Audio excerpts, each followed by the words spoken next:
Washington OCO President Joe Biden, lawmakers, and business leaders are warning of an economic crisis should the country OCO's railroad workers go on strike as planned next week. OCO, a move that would have far-reaching effects across the economy. Railway workers would go on strike shortly after midnight December 9 if a deal isn't reached before then. Biden is urging Congress to intervene.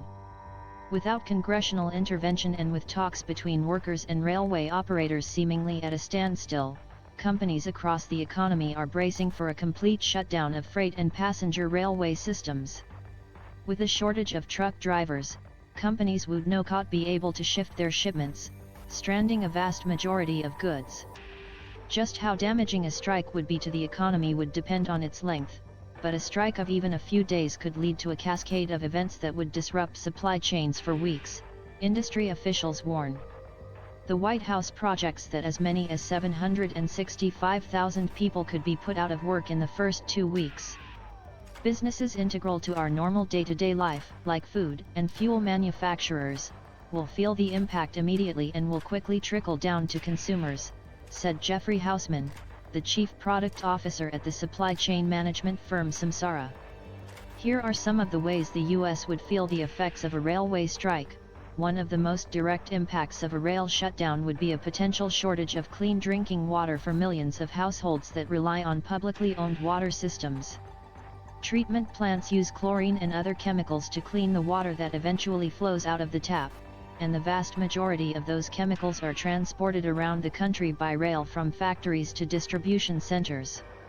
A stoppage of rail service in the United States would have a catastrophic effect on the ability of water utilities to treat drinking water and wastewater and to perform other water treatment services, trade groups representing the water sector said in a letter to the White House this month.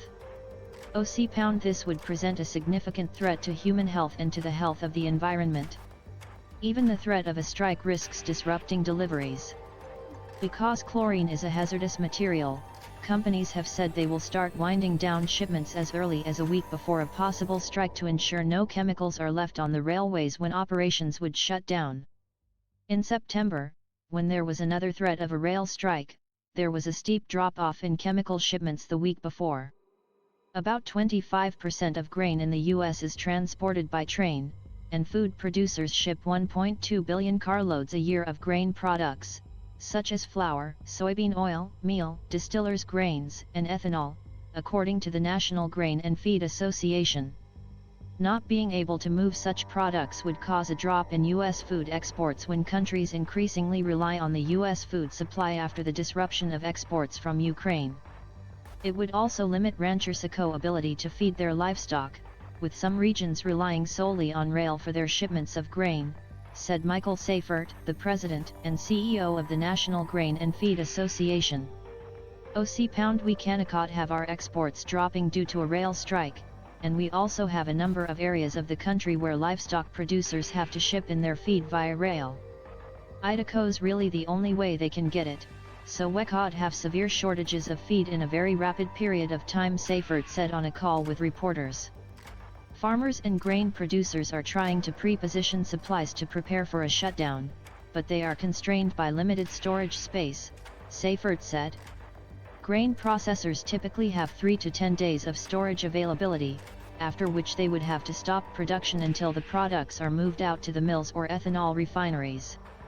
A strike would also disrupt the distribution of fertilizer used on crops, as about half of the fertilizer in the country is transported by rail. Like chlorine, fertilizer is a hazardous material that would have to be moved off the railway system starting next week if there was the possibility of a strike. For each day of the strike, it would take 5 to 7 days for the supply chain to catch up given the limited storage at production facilities, said Corey Rosenbusch, the president of the Fertilizer Institute.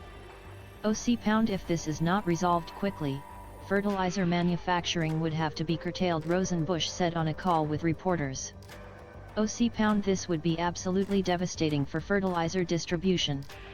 A strike would not have a significant impact on holiday shopping, because most retailers have already stocked their stores, warehouses, and distribution centers for the holiday shopping rush. But it could cause major disruptions throughout the supply chain, particularly at seaports. When cargo comes into the U.S. on ships, it is often unloaded onto trains that take the containers to distribution points to be further transported by trucks, retailers have said. With railways shut down, the country could return to scenes like those seen last year, when container ships were lined up offshore, unable to get into ports to unload their goods, leading once again to empty store shelves and U.S. manufacturer zco being unable to get the parts and components they need from overseas. A rail strike, coupled with historically high levels of inflation, could wreak financial havoc and inflict catastrophic harm to American businesses, workers, consumers, and the U.S. economy, Matthew Shea, the head of the National Retail Federation, said in a statement Monday. We are in peak holiday shopping season, and it is essential that retailers and other businesses are able to rely on these vital supply chain partners. A rail shutdown could once again drive gas prices higher just as oil has dropped to its lowest level since December because of the disruption it would cause to the shipment of ethanol, which is used in the vast majority of gasoline consumed in the US. Shutting down our rail system even for one day would have a significant impact on US gasoline supply and could lead to higher prices for American consumers and businesses ahead of the holiday season. Mike Summers, the head of the American Petroleum Institute, told reporters Tuesday. More than 70% of ethanol is transported by rail, and 25% of grain gets to ethanol processing plants by train, according to the Renewable Fuels Association. Our country OCO's ethanol producers rely greatly on the railroads to move their products to market, and if the nation OCO's trains stop running, the nation OCO's ethanol biorefineries stop running too, RFA President Jeff Cooper said in a statement Tuesday. We need a resolution quickly so the 400,000 plus jobs supported by our nation OCO's ethanol industry, and the rural economy itself, will not suffer the dire consequences of an interruption in rail service.